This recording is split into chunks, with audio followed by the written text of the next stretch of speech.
हिमाचल प्रदेश में जिस तरह से बरसात ने इस बार भारी नुकसान मचाया है और उसी में अगर बात जल शक्ति विभाग की करें तो बहुत सारी योजनाएं इसमें बाधित हुई हैं और अभी भी उनको रिस्टोर करने का काम चला है। प्रदेश में स्थिति क्या है, इसी विषय पर बातचीत के लिए खबरें अभी तक के साथ मौजूद हैं deputy CM Mukesh Agnihotri. Sir, जैसी स्थिति प्रदेश में अभी है, आपके विभाग में ही अगर जल शक्ति विभाग की बात करें तो पेयजल योजनाएं बिल्कुल पूरी तरह से तहस नहस हुई। अब पटरी पर किस तरह से उनको ला रहे हैं और क्या अभी स्थिति है? आपको लगता है कि एक बड़ी चुनौती होगा अब इन पेयजल योजनाओं को बहाल करना? देखिए, जल है तो जीवन है, लेकिन जल प्रलय ने हिमाचल के लोगों की तौबा करवा दी। पानी तो बहुत बह गया, लेकिन उसके साथ साथ लोगों को पीने का स्वच्छ जल उपलब्ध करवाना, ये हमारे लिए बहुत बड़ी चुनौती इस दौरान रही है। और डिपार्टमेंट ने पूरी ताकत लगा के हिमाचल प्रदेश के सारी आबादी को पीने का पानी मुहैया करवाने के लिए जी तोड़ प्रयास किए और जान हथेली पे रख के काम किए हैं। और इसलिए आज हम कह सकते हैं कि हम समूचे हिमाचल में पानी देने में कामयाब रहे, चाहे हमने कम दिया या ज़्यादा दिया, आंशिक दिया या टैंकर से दिया या कोई अल्टरनेट सोर्स से दिया या फिर हैंड पंप एनर्जाइज करके दिया, लेकिन किसी भी ढंग से हमने जन साधारण तक पहुंचने का प्रयास किया। और इसमें डिपार्टमेंट के अधिकारी, कर्मचारी और फ्रंटलाइन वर्कर्स सब ने बहुत मशक्क़त से काम किया। और आप लगातार वीडियोस देख रहे होंगे कि लोगों ने नदियों में जाके जो है लाइनें जोड़ी हैं और नदियों में जाके बेल्डिंग्स की हैं और कंधे पे पाइपें उठा के जो है जहाँ सड़कें बंद थी वहाँ पे जाके ये पाइपें जोड़ कर लोगों को पानी पहुँचाने का काम किया है। तो इसलिए अब कुल मिला के हमारे अधिकांश जो भी स्कीमें हैं वो पानी के किनारे हैं, नदियों के किनारे हैं।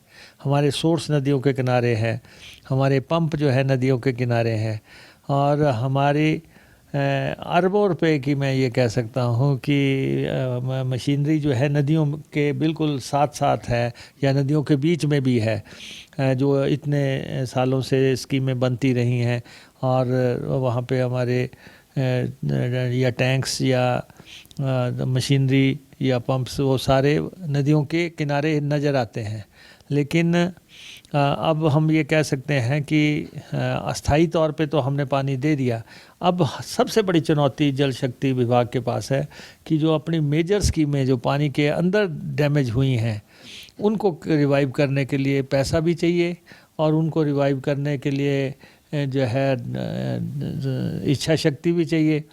और उस पे हम डटे हैं। हम जितने भी हमारे प्रयास हैं उन स्कीमों को रिवाइव करने के लिए, और हम प्रदेश सरकार से भी फाइनेंसेस हासिल कर रहे हैं। केंद्र से भी हमने आग्रह किया है कि आप हमें जो है या तो धन उपलब्ध करवाएं या जो विद इन बजट जो है हमें पैसा खर्च करने की इजाज़त दें।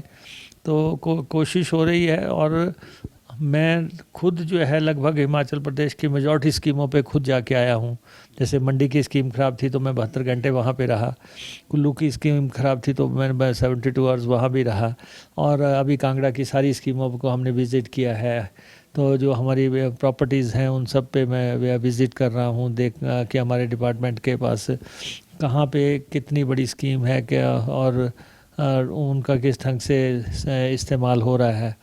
तो अब हम ये कह सकते हैं कि अस्थाई तौर पे तो हमने पानी उपलब्ध करवा दिया। अब जो स्थाई तौर पे उन स्कीमों को बहाल करने के लिए अब हमें जुटना है और उसके लिए हम तैयारी कर रहे हैं। इस जल प्रलय में हमारे 2 कर्मचारियों की जान चली गई। एक जेई कांगड़ा में थे और वो नदी में बह गए। एक भरमौर में हमारे बेलदार जो है उनकी जान चली गई। तो 2 लोगों को खो के हाँ, हमने ये जल प्रलय का मुकाबला किया है और अभी तक हमारे प्रयास जारी हैं कि हम पानी को सुचारू दे पाएँ। सर, आपने जिक्र किया कि केंद्र से भी मांग करेंगे, राज्य सरकार से भी। क्या केंद्र को कोई प्रपोजल भेजा गया है और आपको क्या लगता है कि अगर सिर्फ जल शक्ति विभाग की बात करें तो केंद्र को किस तरह से मदद यहाँ की करनी चाहिए? देखिए, हमें 2000 करोड़ रुपए का नुकसान हुआ है और यहाँ पे जल जीवन मिशन जो अभी निर्माणाधीन मिशन है उसकी भी जो है 500-600 करोड़ रुपए की स्कीमें डैमेज हो गई हैं। और उसके बाद कुछ एडीबी की स्कीमें हैं, कोई एनडीबी की स्कीमें हैं, कोई नाबार्ड की स्कीमें हैं, कोई पुराने टाइम पे बनाई हुई स्कीमें हैं। तो इसलिए नुकसान हुआ है 2000 करोड़ रुपए के आसपास का ये जो नुकसान है, क्योंकि हमें सिर्फ अभी तक तो हम सिर्फ पानी मुहैया करवाने पे लगे हैं। हमें नुकसान सीवरेज का भी हुआ है। सीवरेज में सारे में गाद भर गई है, करोड़ों रुपए की हमारी स्कीमें सीवरेज की डैमेज हो गई हैं। हमें जो है ड्रेनेज का भी नुकसान हुआ है, वहाँ पे भी जो हमने किया था काम उस पर भी पलीता लग गया है। फिर हमारे चैनलाइजेशन का है। तो कई तरह के काम हैं डिपार्टमेंट के, लेकिन अभी तक हमने फोकस ये रखा है कि हम किसी ढंग से पानी पहुंचाएं और दूसरा शुद्ध पानी पहुंचाएं और पानी प्योरीफाई करके। और ऐसे में क्योंकि जब भी कभी ऐसा प्रकोप होता है उसके बाद कोई बीमारी ना फूट जाए, कोई के पानी ऐसा ना चले जाए किसी जगह, तो इसलिए सारा डिपार्टमेंट 24/7 वर्क कर रहा है। हम अपने इंजीनियर इन चीफ से लेके चीफ इंजीनियर से लेके एससी से लेके एक्सीएंस से लेके नीचे तक एसटीओज जेईज एंड फ्रंट लाइन वर्कर जितने भी हैं उन सबको साथ लेके मेजॉरिटी के लोग इस पूरे समय मेरे साथ कनेक्ट में रहे। और उसमें क्या करना, हमने उनको ब्लैंकेट पावर्स दे रखी थी कि आपको पंप खरीदना है, आपको पंपिंग मशीनरी खरीदनी है, आपको पाइपें खरीदनी है, किसी भी ढंग से आप पानी मुहैया करवाओ ताकि हाहाकार ना मचे। और आपने देखा भी होगा उसमें आलोचना करने का तो सबको अधिकार है, लेकिन हम ये कह सकते हैं कि हम इस जल प्रलय के बावजूद हिमाचल के प्रदेश के लोगों के घरों तक पानी पहुंचाने के लिए डिपार्टमेंट ने पूरी ताकत से काम किया। और तो और मैं आपको बताऊं कि कहीं जहां लोगों के घर गिर गए वहां पे टेंट लगे हैं, हमने टेंटों में टैंकियां खरीद के लगाई हैं। और उसके बाद कहीं पे जो हम देख रहे हैं कि लोगों के पास जो पहले से सोर्स है वो ख़त्म हो गया, हमने जो है कहीं से भी पाइपें डाल के जो है उनके वहाँ पे नलके लगा के दिए हैं। तो खुद मैंने देखा, अभी मैं सुलह में गया था, वहाँ पे जो परिवार जो है होमलेस हो गए, जिनके सारे घर बार उजड़ गए।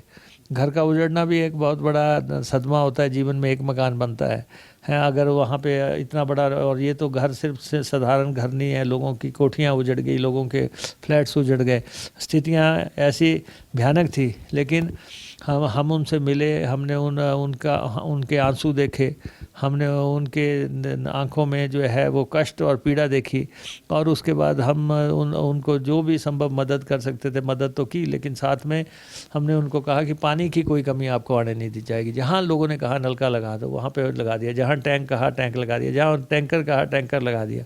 कोई सोच नहीं, सिर्फ ये है कि हिमाचल की प्रदेश की जनता बिना पानी के न रह जाए, उनके पशु बिना पानी के न रह जाए। सर, केंद्र से मांग बार बार उठ रही है कि राष्ट्रीय आपदा घोषित किया जाना चाहिए, और केंद्र से जो मदद को लेकर, इंटरम रिलीफ को लेकर डिमांड की जा रही है, अभी तक केंद्र से उसको लेकर कोई आगे कदम नहीं उठाए हैं। आपको लगता है कि अब केंद्र को आगे बढ़कर इसमें हाथ बढ़ाना चाहिए मदद का? अब तो ये है कि केंद्रीय दल आया था, अब उनकी रिपोर्ट जल्दी से आ जानी चाहिए, और उस रिपोर्ट के मुताबिक ही जो हमारा क्लेम बनता है वही हमें दें। जो हमारे, क्योंकि केंद्रीय दल आया था और वो जो नॉर्म्स के तहत ही जो पैसा हमारा बनता है, जो लॉस हुआ है उसके तहत ही हमारे को जल्दी से पैसा दें।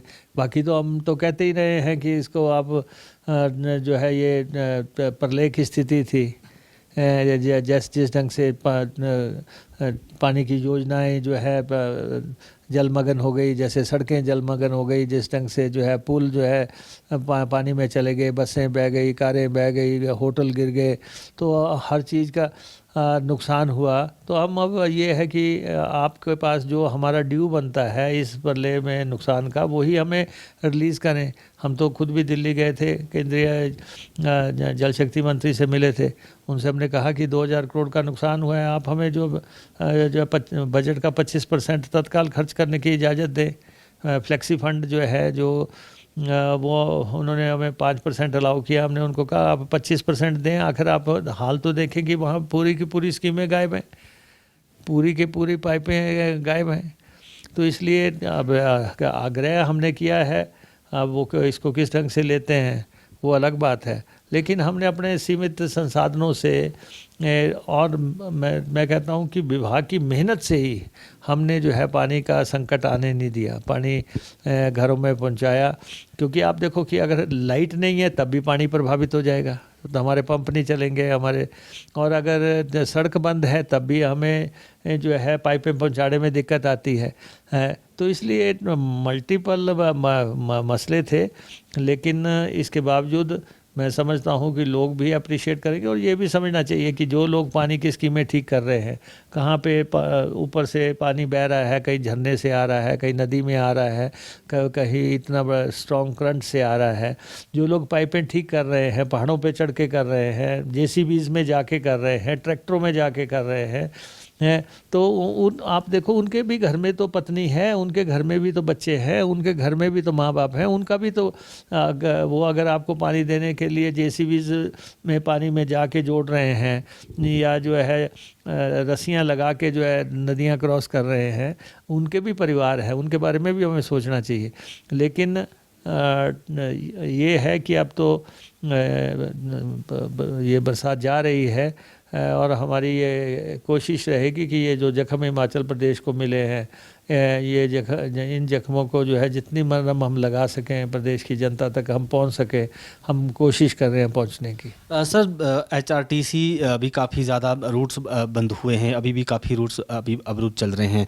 एचआरटीसी पहले ही घाटे में रहता है, तो ऐसे में अब किस तरह से इस बेड़े को, इस एचआरटीसी को पटरी पर लाने का काम होगा? देखिए, ईश्वर का शुक्र मानो कि हमारा बेड़ा सुरक्षित है।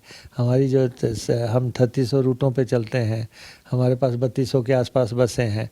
हमने सारी बरसात में बस यही लगा रहा कि कहीं हमारी बस ना बह जाए, हम उनको सुरक्षित स्थानों में ले जाने में ही लगे रहे। हमारे सारे ड्राइवर, हमारे सारे ऑफिसर्स इसी बात में लगे रहे कि कहीं जगह देखो कि इस सुरक्षित जगह पे हमारी बसें खड़ी हो जाएं। पूरी रात निकलती थी तो हमें इतना सब्र होता था कि हमारा पूरा बेड़ा बचा हुआ है, तो हम उसको बचाने में कामयाब रहे हैं। बाकी जो ऑपरेशनल लॉस हैं वो तो हैं, क्योंकि अगर शिमला से दिल्ली बस नहीं जाएगी, अगर मनाली से दिल्ली बस नहीं जाएगी, अगर धर्मशाला दिल्ली नहीं जाएगी, धर्मशाला शिमला नहीं आएगी, या मनाली से शिमला नहीं आएगी, ये लॉन्ग रूट की बसें नहीं आएंगी, तो हमारा मुनाफा कहाँ से आएगा? हमारा मुनाफा तो लॉन्ग रूट की बसें हैं, वोल्वो बसेज, इन्हीं से मुनाफा है।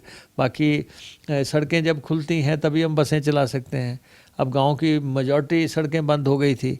कुल्लू तो एक समय जो है हमारा ऑपरेशन बिल्कुल शून्य पे आ गया था, जब किसी भी तरफ को कोई बस नहीं चल रही थी। तो अब बाकी जो है पंडोह से लेके मंडी वाला रास्ता इतनी देर बंद रहा कि हमारे बड़े मेजर रूट इफेक्ट हो गए। और इसके बाद शिमला का जो है वहाँ परवाणू के पास जो चक्की मोड़ वाला प्रॉब्लम था, तो उस वजह से भी हमारे सारे रूट ठप रहे।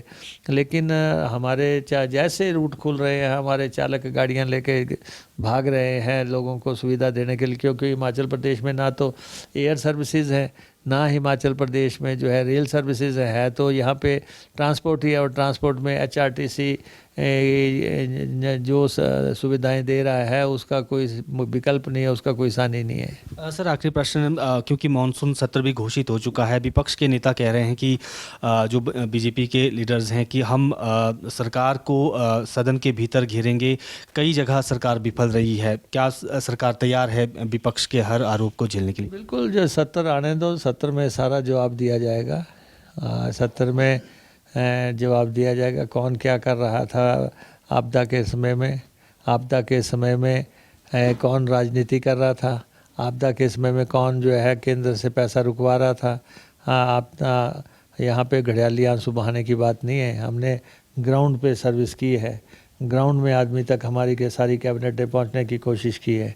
तो इसलिए सत्र आएगा, हर चीज़ का माकूल जवाब मिलेगा। बिल्कुल उप मुख्यमंत्री मुकेश अग्निहोत्री थे और उन्होंने कहा कि नुकसान प्रदेश में बहुत ज़्यादा हुआ है और केंद्र से भी उम्मीदें हैं और इसके साथ साथ जो मानसून सत्र आने वाला है उसमें हर सवाल का जवाब देने के लिए सरकार तैयार है। वीडियो जर्नलिस्ट अंकुर के साथ प्रदीप ठाकुर, शिमला।